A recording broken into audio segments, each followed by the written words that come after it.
Hold on to your butt. Come on, sucker. Let's get it on. Oh, you want to fight? You want to fight? I do not entertain hypotheticals. The world as it is vexing enough. You don't know anybody named Iris? I don't know nobody named Iris. Can I have a piece of toast? I don't give a damn what you think you are entitled to. We are changing the course of history as we see it. That is what Western demands. How could you do this to me? Really, I want to know. Why did you do that? What you feel only matters to you. Step back for 1 minute and look at the big picture. And that's all? No, not for the real fire. We offer you bond, a family that very few can understand. Help me. Help you. And don't do drugs. Or whatever movies with Wesley and Iris. What up, and welcome to Or Whatever Movies. I'm your co-host, Iris, and I'm here with my older brother, Wesley. And today we're talking about planes, trains, and automobiles. I'm assuming that was a John Candy impression. Nope. Oh, that was a Steve Martin impression? Yes. That's Steve Martin's thing. Oh, the over-enunciation. That thing? Yeah, that thing. I don't know. Something about it kind of sounded John Candy. Plane. In fact, I didn't really know much about the movie at all. This is my first time seeing it. Can you believe that? No. I guess it's as much a Thanksgiving movie as Die Hard is a Christmas movie. Yeah. Again, holiday adjacent will suffice for us. Yes. I mean, like, how holiday specific do you have to get for it to be a holiday movie? It could have been adjacent to any holiday. Exactly. Yeah, he could have been getting home for his kid's birthday or something. Or he could be getting back for the birth of his son or daughter. He could get back to his pregnant wife, Michelle Monaghan. Michelle Monaghan looked like his wife? You haven't seen Due Date, have you? Nope. Is she his daughter? Who? Michelle Monaghan. Robert Downey Jr.'s daughter? Oh my God, what are we talking about? Michelle Monaghan is Robert Downey Jr.'s wife in Due Date. And Robert Downey Jr. is Steve Martin, the long-suffering road tripper, and Zach Galifianakis is John Candy, the annoying road trip partner. Okay. Did you see Due Date just because of The Hangover? I saw Due Date because Brian and I were on a weekend getaway and binging movies. So I watched Due Date, Constantine, and My Octopus Teacher in one day. My Octopus Teacher? Which is on the preview list, and I'm ready to review it when you are. Okay, stay tuned for The Octopus Teacher. My Octopus Teacher. Oh, sorry. Is it Robert Downey Jr.'s Octopus Teacher? No. What I'm saying is Plane, Trains, and Automobiles did the imminent deadline rush home road trip movie thing right. Maybe first. This is still a holiday favorite, a perennial favorite. Yeah, I mean, quintessential Thanksgiving movie. But yeah, it's been around for a while. It wasn't exactly as I recalled it. It's always a little bit different reviewing movies critically. It was interesting for me, too, after having just watched Home Alone, not critically, also John Hughes, although he produced Home Alone, and also John Candy. And also a holiday movie. Yes, and one of those movies that you kind of get an itch to watch around the holiday season. Do you know that John Candy is the person that has appeared in the most John Hughes movies? I think it's 7 of them. Huh. So they were close? I guess so. Both of them died tragically early. I found out in doing a little bit of research on this movie that I am older now than John Candy ever was, which is scary. John Candy died young. Yeah, John Candy died at 43. He was unhealthy. He smoked a lot. He smoked right up until just before his death, then decided to quit and died for his trouble. But it is striking that in this one, I am older than either of the two dads. Steve Martin as the dad character, the professional, no-nonsense guy. It's distressing. Why is it distressing? I think that maybe I didn't connect with this movie on any real level as a kid because there were no kids to identify with. Well, there's definitely a fantasy element to Home Alone, right? Because we identify with Kevin. We think about all the things that we would love to do if we had been left home alone. And I mean, Paloma even watched it with Mom. Mom and Paloma sat down, watched Home Alone together. And then that night, Paloma was like, if I got left home alone, I would eat everything I wanted to. Yeah, she would need need to eat everything to have the fuel to set up, like the flamethrowers and the bowling balls and all that stuff. But I was like, well, what would you eat? And she was like, everything from the cabinet. And I was like, whoa. So she's like already got her eyes set on like what she would dig into if I weren't around. Yeah, we definitely had that. You remember Dad coming home and us flocking around his knees yelling for surprises? Can we have a surprise? Can we have a surprise? Which was always top drawer candy. Yeah, there was the top drawer and then there was whatever was on top of the fridge. Man. That's where the good stuff was. It's a wonder we didn't end up like all fat in our old age. But Planes, Trains, and Automobiles doesn't necessarily resonate with me. I felt pretty removed from it. And maybe it's because the motivation for the Steve Martin character is like some kind of tenuous... I mean, his connection with his wife is real, but him trying to get back to his wife was weird to me. And why was she all weird and like all subdued? Like, was there something going on in their marriage, or was it just they had a really lovely marriage and wanted to be together for Thanksgiving? She recognized the sacrifice he had made to get home.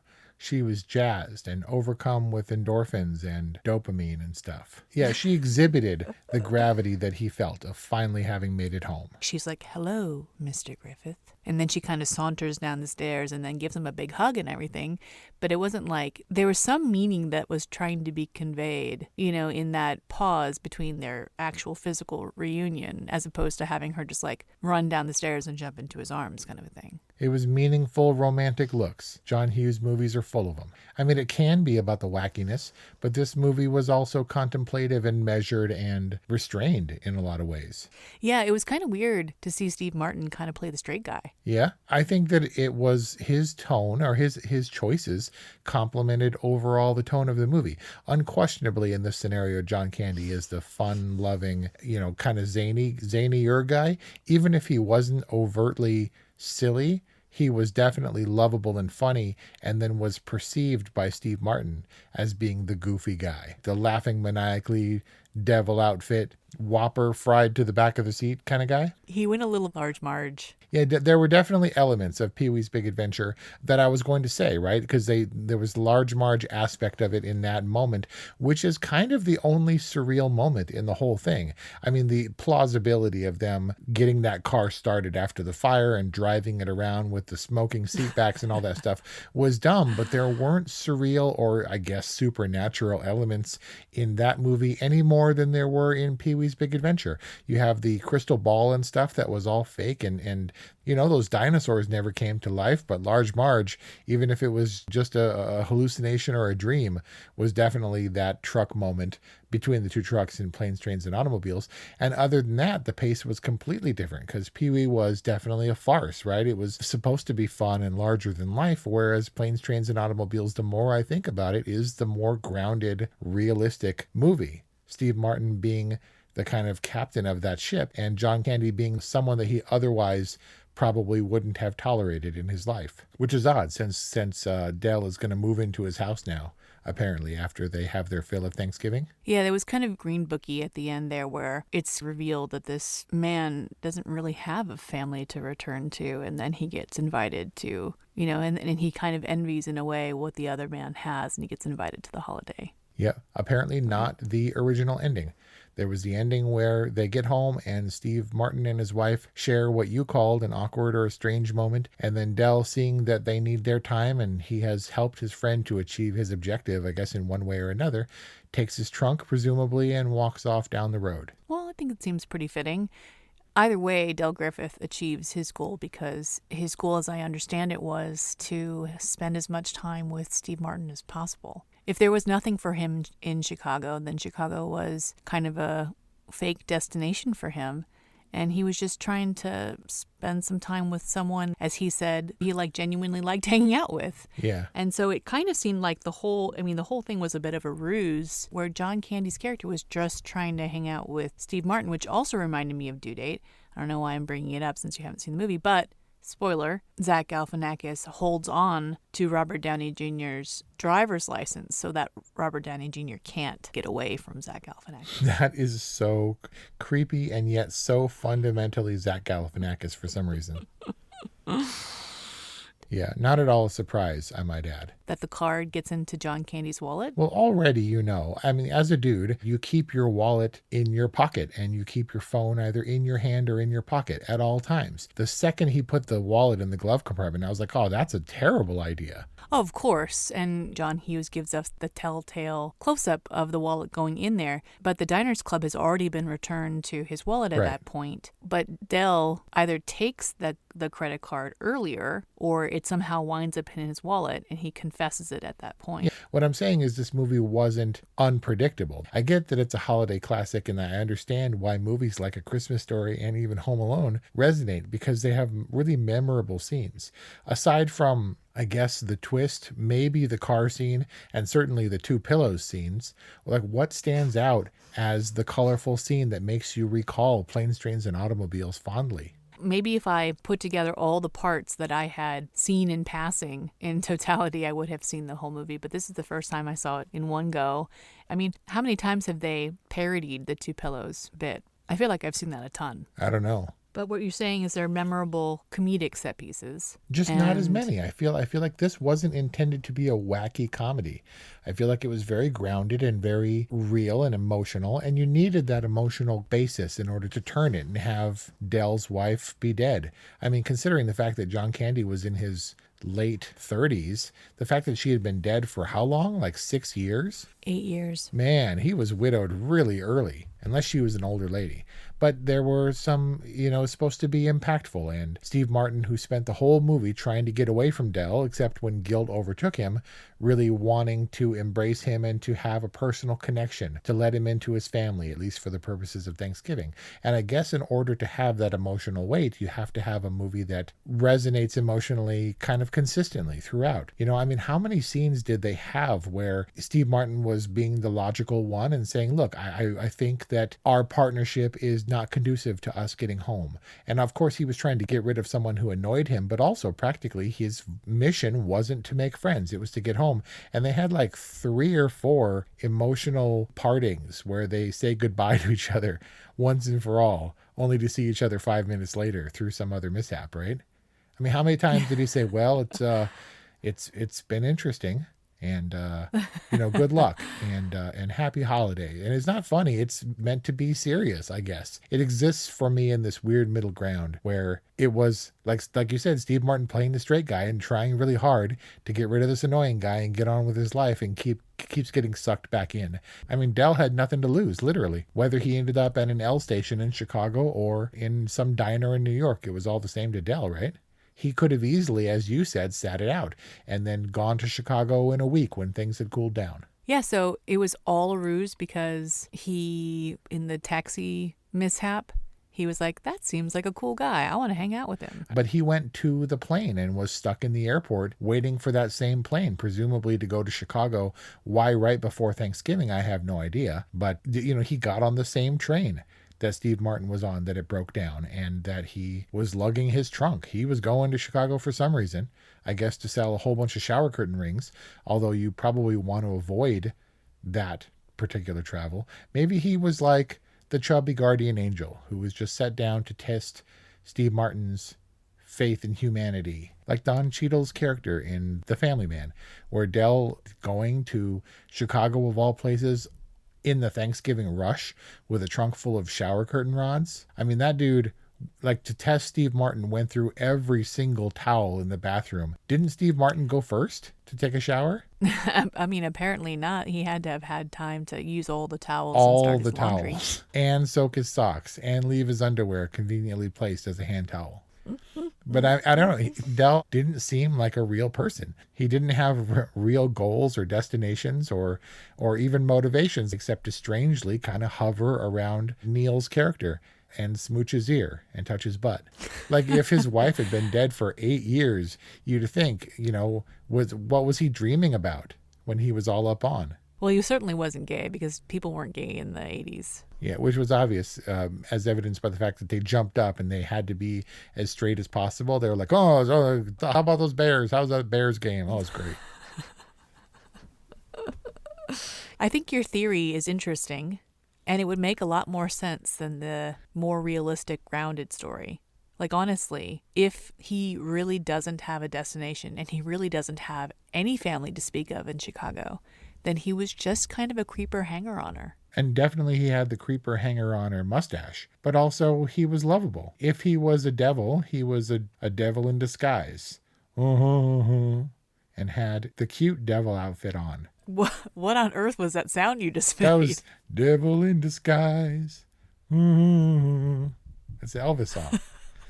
Oh, of course. I should have known that. I didn't have this theory before. It just struck me that John Candy in this movie is a relatively young guy.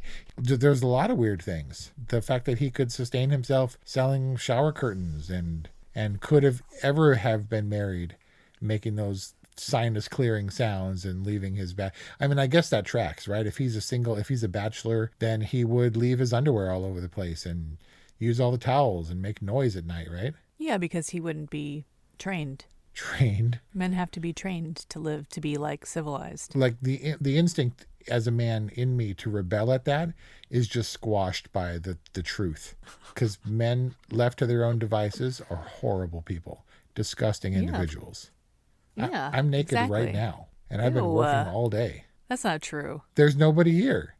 Are you at least in a robe, right? No. Why would I be in a robe? Well, what if somebody came by? If Becca was like, oh, I forgot my thing, like, would you, like, skitter away to the bedroom? It's why Rebecca doesn't have a key to the security screen door. She doesn't have a key to her own home? No, because if the security screen door is locked, that means one of us is home to let her in. But you know how it is. I mean, the same thing with mom and dad. To this day, you can walk in and dad will be in his tighty whities sitting at the kitchen table.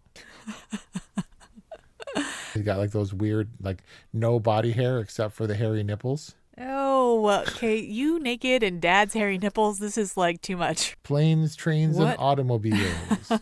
I don't know, man. I just feel like getting home for the holidays is having to be out in the first place is bad. But rushing home, I feel like there's a choice in there. It's like, why would you want to put yourself through rushing around for Black Friday? That's not fun for anybody. The idea of going to Times Square sounds cool and all, but it's freezing. You're stuck out there for hours. You can't pee. People literally wear diapers after driving days to get there so that you're wedged into a little corner against a rail. It seems really not fun. It seems like you're just fighting the elements at that point, doesn't it? Well, you and I are very trained to avoid the madhouse, as Mom calls it, at all costs. And because we've lived locally, Thanksgiving travel hasn't really been a big part of our reality. Well, put yourself in Dell's shoes or in Neil's shoes. Brian is at home waiting with the girls. You're in New York, or you're somewhere comparable between New York and Chicago. Let's say you're in Denver, Texas or something. And the plane has to land and you're stuck in the middle of nowhere and you can rent a car. But after the second or third mishap, don't you just give it up and be like, look, I'm going to ride it out. It's simply not worth the danger and the headache making it home in time for your arbitrary deadline for when the turkey's ready or whatever. I totally get what you're saying. And I think that in this movie, it's not about getting home when you say that you will or to make Thanksgiving dinner. There comes a point where for Steve Martin, it's about the principle. After the rental car is not in its place, he gets dropped off in the rental car lot and he's like, not this guy. And he like flips out and he's punching the air and doing this really great physical comedy. It's like a turning point for his character where it's like, at this point, it's just about the principle of getting home. That's the turning point for the movie as well. As everyone knows, that single scene with 18 F-bombs is the entire reason the movie is rated R. Oh, I didn't hear the F-bombs. It's like, you what? I didn't. There were no F-bombs because I watched it on AMC. Wow. Okay, right now, hang on. We're going to go to YouTube and we're going to watch the unedited clip. Yeah, I mean, I didn't realize I was watching an edited for TV version. So but yeah, I guess so. It's the easiest edit in the hit. Like someone is like, look, it's a hard R. We got to knock this down to a PG-13. Whoever got that gig for Planes, Trains, and Automobiles had a good, easy day. Maybe I just thought that was like an 80s thing. Maybe now with depictions of smoking or whatever, but there's nothing else that would remotely suggest that it's strictly for adults. Even in some countries, it's not rated R because they don't care about the F word. I'm wondering now what other things might have been deleted from my TV edit. Like, does the couple in the bus like really do it? Do it? No, but they make out and they're like leaning into the aisle and stuff. Well, because in my version, they were like getting hot and heavy, and then Steve Martin gets his hand slapped, and then they're smoking cigarettes. So I was just wondering if maybe in my TV edit they like went further. Nope, that was a joke as far as I know it. She was very blonde, Molly Ringwald looking. As is befitting a John Hughes movie. What was with the Kevin Bacon cameo? Well, it's been speculated because the movie that Steve Martin's wife is watching is She's Having a Baby, which is another John Hughes movie that wasn't released until after this movie. So she's watching a movie, like a weird preview of a movie, and people have speculated that Kevin Bacon, because he starred in She's Having a Baby, is playing that character in some weird world and is racing Steve Martin for the cab. But if he is that character, then why would she be watching a movie about that character at the house, let alone one that hasn't been released?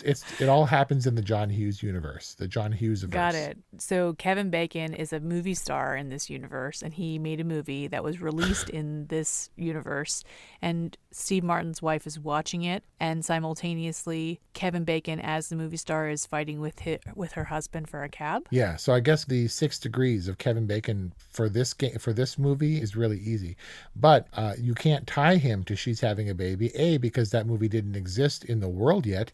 B, he never speaks, so you can't match his voice, and you never see him on camera. And C, he's only credited as Taxi Runner, I think.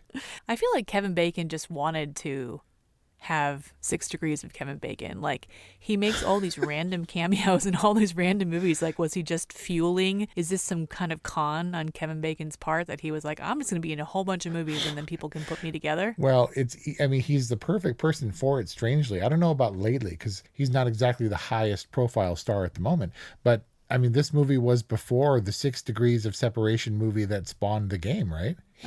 Yeah.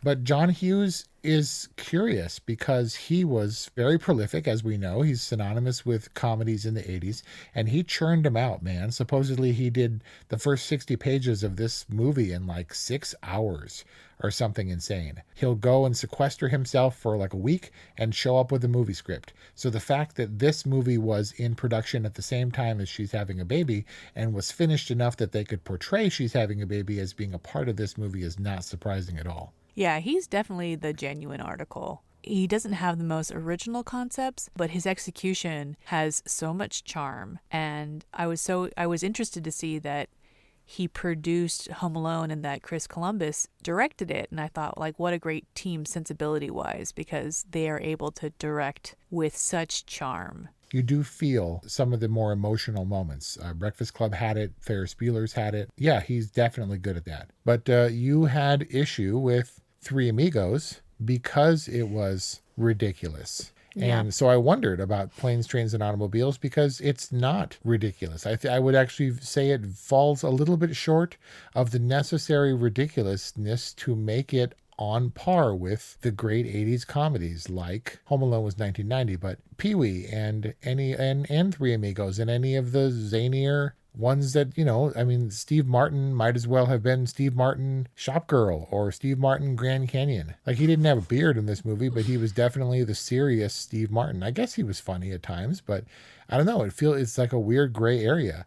If you're like, yeah, check out Planes, Trains, and Automobiles. Oh, yeah, is it a comedy? Well, at times. Oh, of course. Is it a family movie? Comedy. I guess, kinda. Is it an action movie? Well, there's not a ton at stake in Planes, Trains, and Automobiles. The Earth is not going to come to an end if he doesn't make it home for Thanksgiving. But it's a family movie, wanting to be there at the times where it matters, because he's not always around. And it's also about family for John Candy, because it's hard for people who maybe don't have those kinds of connections, especially around the holidays. It's a road trip movie, and they have these ridiculous kind of obstacles against them. But I think that this is different from Three Amigos in that there's clear opposition and conflict between our two main characters. In Three Amigos, they were kind of all the same, and they were taking on a fight that essentially wasn't their own. And in this film is fueled by Neil and Del's constant conflict. And they have the same goal, although it's revealed later that they have different reasons for wanting to get to Chicago. Okay, so let's operate on the Del Griffith being Neil's guardian angel idea for a minute. Did Del further Steve Martin's mission to get home? Did he actually help him to get home? Because he was viewed as a hindrance pretty much the whole way through. And certainly he was annoying and wouldn't let him sleep or made it harder in some aspects, but he helped him get to the train, and he took a black eye, presumably, to get them in the back of the refrigerated truck, even though it was freezing outside. I get what you're trying to say. And if we want to operate on this premise that John Candy was a guardian angel, I mean, he wasn't a travel saint. He wasn't like a travel angel. He was an angel who was trying to reveal to Steve Martin something about his humanity, right? Because he did hinder him, right, by like taking his card and maybe kind of having some offbeat ideas that didn't really pan out. But he did help him in some ways too. And I think that the fact that he kind of both helped and hindered him shows us that it wasn't about getting home. It was about how John Candy could change his perspective along the journey. It's nice to think that way. I have another theory now. My theory is that Neil's wife wanted more time with Taxi Runner. He was hidden upstairs, and Del was part of the conspiracy to keep Neil from getting home. He orchestrated the cancellation of the planes. He sabotaged every mode of transportation. And still, in spite of everything, when he dragged Del home with him, the wife was like, "Hello, Mr. Griffith. You totally botched that mission. Now here's my husband, and Taxi Runner, my boyfriend, has to jump out the window upstairs." Way to crush the Thanksgiving spirit, Wes. I think it was already crushed. I think we're all crushed right now, right? Travel advisories, don't go anywhere, don't do anything. Stay the hell home. And honestly, for Planes, Trains, and Automobiles, there was less ability to connect. The phone calls were from phone booths if you weren't lucky enough to get a hotel room with a phone in it. There were no cell phones, there was no FaceTime, there was nothing like that. There wasn't even the ability to text or chat. It was home or nothing for Thanksgiving, right? I mean, you can Zoom video conference call your relatives, and now society has geared itself toward being able to connect remotely to anyone, anywhere in the world, not just the country, let alone between New York and Chicago. But it was different. He didn't have any other option except to drive home. And your rating is? I like Planes, Trains, and Automobiles. It just exists in a middle ground where I'm not exactly sure what kind of movie it is. Sure, it's a comedy, but also it's kind of a drama, and it's also contemplative, but it's fine. But I enjoyed watching it because Steve Martin is so good and because John Candy is so likable, so lovable. For all the quirks of Del Griffith, he shines as a comedy star. He was really funny, and maybe it's all the more bittersweet because Del suffered such tragedy and we lost John Candy so early, which is a solid, all right movie. There is something magical in the pairing between Steve Martin and John Candy. It's an appropriate holiday movie with very light stakes that families can watch together, and yet it has some heart, and the motivations of the characters are kind of in the right place, so you feel good about watching it. I mean, I felt good about watching this with Mom when she was staying with me, and it's a movie that I think works in a cinematic context with the talent that was involved. I think it's a movie that endures, probably in part because it's a holiday movie, but because there's something magical in the chemistry of all the talent of John Hughes, of Steve Martin, of John Candy, and all of the kind of ancillary players that John Hughes likes to populate his movies with. So I think it's about time that I finally saw Planes, Trains, and Automobiles, and I'm glad that we did. And I hope you enjoyed our review. You got an all right from Wes and a good from Iris. Happy Thanksgiving. We hope that you are safe and that you are with your loved ones in whatever way is safe and responsible. Don't go outside, super spreaders. As always, like, share, subscribe, and support or whatever movies at Patreon. This normally would be a Patreon title that we would release, but we wanted to do this as a special little treat for Thanksgiving, so we hope you enjoyed it, and we'll see you next time.